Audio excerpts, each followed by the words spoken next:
યજ્ઞ હાલે છે અને ભક્તિ સાથે યજમાન આહુતિ આપે છે. હા, ભક્તિ સાથે યજમાન આહુતિ આપે છે. યજમાનની અંદર ભક્તિ. અમારા બાપુની હમણાં જ અમે 5 દિવસનો એક યજ્ઞ હાલ્યો અને અમારા બાપુના યજ્ઞના નિયમો તમને જુદા લાગે. એ એમ કે પહેલાં તો ભૂખ્યા ભજન ન થાય કે એટલે માળા લઈને બેહવાનું. માળા લઈને તમને જે મંત્ર આવડતો એ તમારે કરવાનું, પણ ત્યાં બેહવાનું, સવારે નાસ્તો કરવાનો, બપોરે જમવાનું, રાતે જમવાનું. જો તમારાથી એકાદશીના ઉપવાસ થાય તો ફરાળ હોય ને. હા, પણ તમે એમ કહો દાદા બાપુ હવે અહીં હવારના પરમાં તમે ખમણ રાખ્યા છે ને 11 બે ભેગું થઈ ગયું.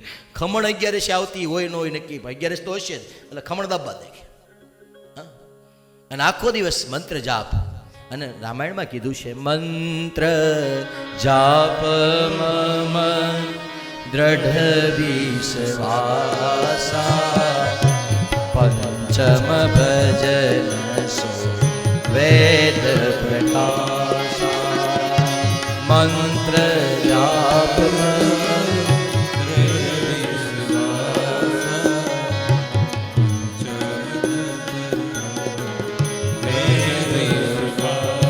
નવ ભક્તિ છે. પ્રહલાદને હિરણ્યકશ્યપુએ પૂછ્યું ભાગવતના 7મા સ્કંદની અંદર, બેટા ભણવા ગયો તો કઈ આવડ્યું?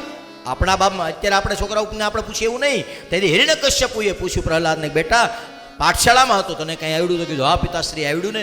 શું આવડ્યું? કીધું શ્રવણમ કીર્તનમ વિષ્ણુરપાદ સેવનમ અર્ચનમ વંદનમ દાસ્યમ સખ્યમ આત્મનિવેદનમ. ભગવાન પ્રભુ હું ત્યાં પિતાશ્રી ગયો તો ત્યાં મને 9 પ્રકારની ભક્તિ સાંભળવા મળી કે સાંભળીને ભક્તિ થાય, તાળી પાડીને ભક્તિ થાય, ભગવાન વિષ્ણુના ચરણનું ધ્યાન ધરીને ભક્તિ થાય, ભગવાનની અર્ચન તિલક કરીને ભગવાનની પૂજા થાય, પગે લાગીને પૂજા થાય, દાસ થઈને પૂજા થાય, મિત્ર થઈને પૂજા થાય, ને છેલ્લે કુમતી મહરદાત્મ વિદ્યાય.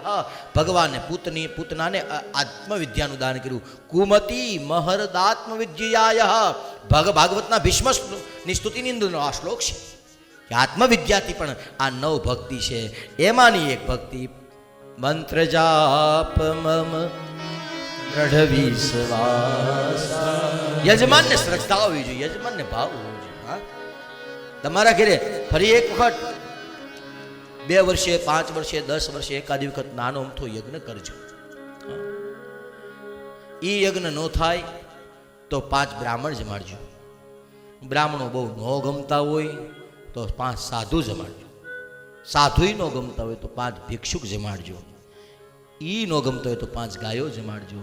પણ વર્ષે એકાદી વખત ખિસ્સામાંથી 5, 25 કે 50 ધર્માદાના વાપરજો.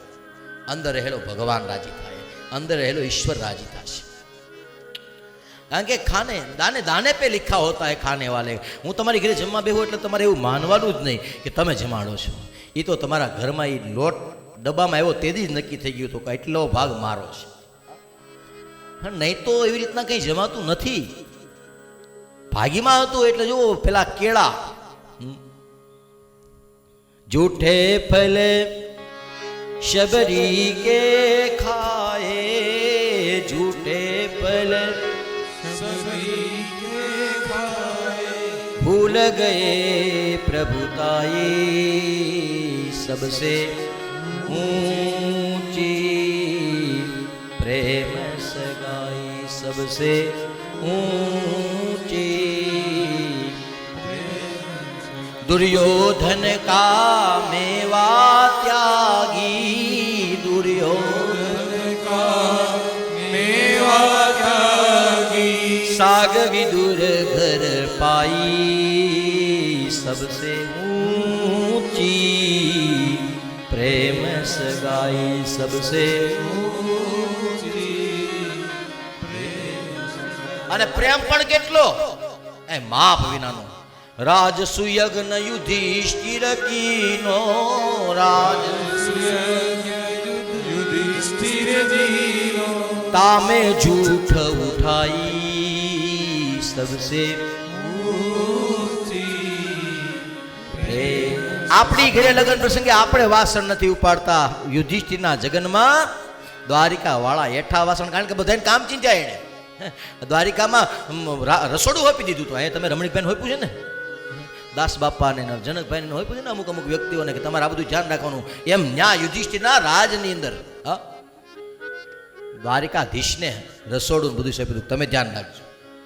અને સોંપ્યું હતું જેમ તમારું સંભાળે છે ને એમ જ દ્વારિકાવાળો સંભાળતો હતો. આ લોકોને જરીકે ઓલું નથી ને એવી રીતના દ્વારિકાધીશ સંભાળતો હતો. અને સંભાળતો તો બધા કામ આપ્યા દ્વારિકાધીશે બધાને, કાંઈક કામ વધ્યું નહીં પોતાની વાહે. દ્વારિકાધીશ વિચારે બધાને ચીંધ્યું છે ને આપણે કાંઈ નહીં કરીએ તો ગામ વાતું કરશે, તો કામ બાકી હું રહ્યું. તો બધાને કામ સોંપતા સોંપતા તામે જૂઠ ઉઠાઈ, એઠા વાસણ ઉપાડવાનું કામ બધાને કોઈને હોપ્યું નહોતું. એટલે દ્વારિકાધીશે બધાની હેઠી પત્રાળીઓ ઉપાડી અને સાબિત કર્યું સબસે ઊંચી. ભગવાને સાબિત કરી દીધું કે આવો સંબંધ બાંધો તો, બાકી 56 ભોગ નકો. ઈ ભગવાન ને પ્રગટ કરવા માટે મંત્ર સહિત મુનિ આહુતિ દીને હાથમાં ચરુ લઈને યજ્ઞ નારાયણ ભગવાન પ્રગટ થયા. ચરુના ભાગ કરવામાં આવ્યા. કઈ અને માં કૌશલ્યાએ ખાધા. સુમિત્રાજીને પાછળથી ભાગ મળ્યો. સુમિત્રાજીને 2 રાણીઓએ ભાગ આપ્યો. સુમિત્રાજીએ બહુ રાજી થઈને કીધું કે કઈ માં કૌશલ્યા, તમે મારી ઉપર ખૂબ હેત કર્યું છે, અમે તમને વરદાન આપીએ છીએ, તમે 2 અમને પ્રસાદ આપ્યો છે, જો તમે 2 આપેલા પ્રસાદથી અમને બેલડા આવશે, 2 આવશે તો માં કઈ 1 દીકરો તારા દીકરાની સેવા કરશે અને માં કૌશલ્યા 1 દીકરો તારા દીકરાની સેવા, મારા 2 દીકરા તમારી 2ના દીકરાની સેવામાં રહેશે. વરદાન આપ્યું. સુંદર મજાની ઋતુઓનો પ્રારંભ થયો અને એમ કરતા કરતા માસ પછી માસ વીતવા લાગ્યા. પ્રસાદે કરીને ઉદરની અંદર પરમાત્મા આવ્યા. સમય વ્યતીત થયો. જય જય સૂરનાયક જન સુરનાયક પ્રણત પાલ ભગવન. આકાશમાં દેવતાઓએ આવે ભગવાનને પ્રાર્થના કરી, ભગવાન હવે પધારો, હવે શાનું મોડું કરો છો? આમ દેવતાઓની પ્રાર્થના સાંભળીને ભગવાને કીધું કે હમણાં જ આવું છું. સમય વ્યતીત થયો. ઉનાળાની શરૂઆતને ચૈત્ર મહિનો બેઠો છે અને ચૈત્ર મહિનાની અંજવાળિયાનું પખવાડિયું હાલી રહ્યું છે અને રામાયણ કાર્ય લખી દીધું છે. નવમી તિથિ મધુ માસ પુનીતા, નવમી તિથિ માસ પુનીતા, શુક્લ પક્ષય બીજિત હરિ પ્રીતા,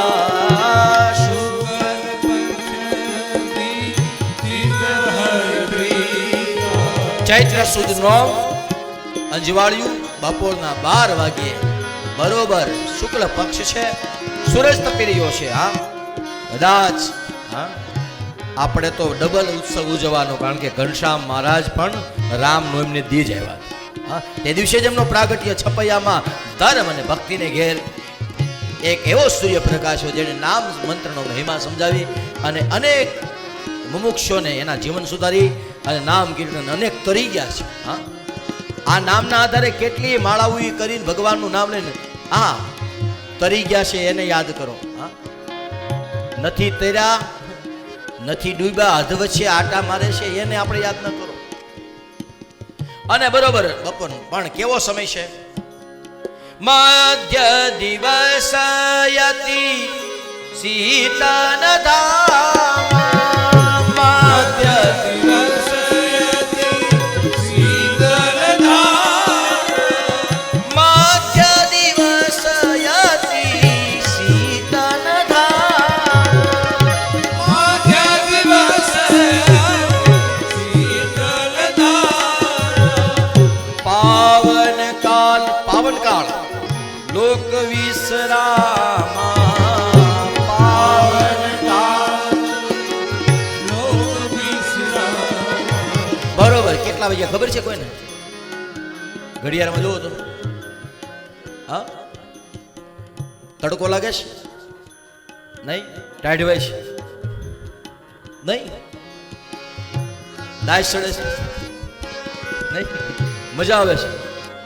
એમ કેમ મજા આવે છે? રામ આવે છે. ક્યાંથી આવે છે? તો પુસ્તકના એક પાનામાં લખ્યું કે સૂર્ય વંશની અંદર એક રામ આ દિવસે પ્રગટ્યા. એક પાનામાં લખ્યું ને ઈ પ્રગટ થાય છે. તમને એટલી મજા આવે છે જેથી ખરેખર આવ્યો છે તેથી કેવું વાતાવરણ છે, આકાશમાંથી અમી જડતું હતું. મધ્ય દિવસ યતિ શીતળતા, મધ્ય દિવસ શીતળતા, જોગ લગન ગ્રહ બાર તિથિ, સકલ ભયે હારું. યોગ લગ્ન તિથિ વાર પંચાંગ ભેગું થઈ ગયું, બધું અનુકૂળ થયું. અને એવા સમયે ભગવાન પ્રગટ થવા જઈ રહ્યા છે. શા માટે? વિપ્રધેનુ સુરસન્નહિત લીનઃ મનુજ અવતાર, નિજ ઈચ્છા નિર્મિત તનુ માયા ગુણ ગોપાલ.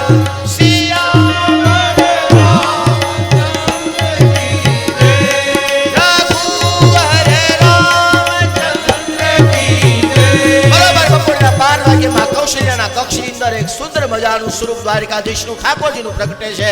અને આકાશમાંથી દેવતાઓએ પુષ્પની વૃષ્ટિ કરી ભગવાનના અવતારને વધાવ્યો. બોલો રામચંદ્ર ભગવાન.